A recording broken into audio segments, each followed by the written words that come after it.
Hi, I'm Jonah, And I'm Winston. and we're Gray's AI, and we're going to show you what we built for the hackathon. So before the hackathon, we had a tool that took in unstructured data and allowed you to do medical search over it. We're a startup. Our core competency, we think, is medical search. What we did for this hackathon is we sort of expanded what our tool could do and built what we're calling an AI fax router. And basically what happens is a document gets put in. So this is going to be a note about a patient named Andreas Bethel, who was part of the Metroport fake patient data set. What happens is a note comes in. It's entirely unstructured. It's been scanned as if it was a fax. We figure out who the patient is. Then we make an HIE pull on that patient's data, combine it with the data that came in via fax, structure it, and then allow ourselves to do medical search over it and summarize.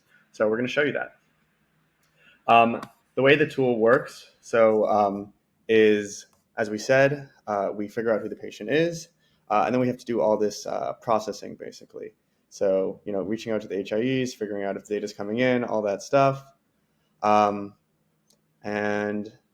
yeah, when we look into the patient, we're going to be trying to first summarize the patient and figure out what's going on with the patient, and then we are going to make sure that the HIE data is also there, and hopefully it'll be pretty cool.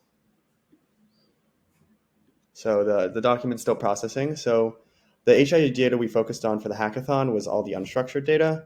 So here we should be able to go. So we didn't pull any of the medications or conditions. We just focused on the images and PDFs, which are the most difficult things in our view to read and for doctors to read. And so I'm going to pass it over to Winston, and Winston's going to do some medical question answering. Yeah, so basically we know about this patient a few things. The medical history isn't crazy long, but to summarize this, we just want to get a picture of who this patient is medically. And yeah, so that's kind of basically what her history is. So she's a 35-year-old female. She really just has this simple history of GERD and also has had a few visits for fatigue. She has a few medications.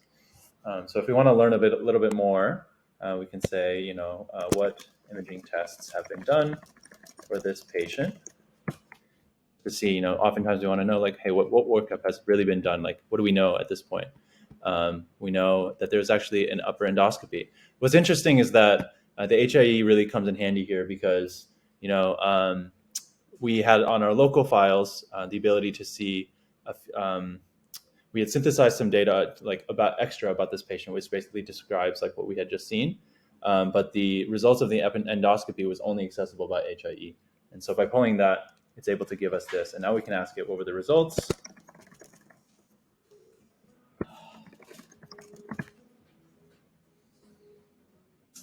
And this is exactly what it contains. So it tells you exactly what they found on the imaging. Oh, shoot, we're over time. Okay, and the last important part, or a little bit over time, is we wanted to show you that, with HIEs, you need to be reciprocal. So you pull data, you need to push data. That original document that we pulled in, we also actually structured and turned it into a Fire bundle. So if you look here, sorry this is a little ugly, but this is what happens.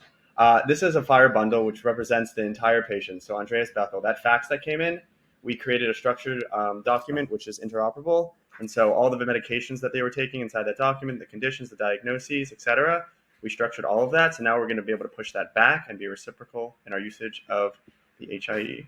Thanks for watching. Yeah, thank you. Peace out.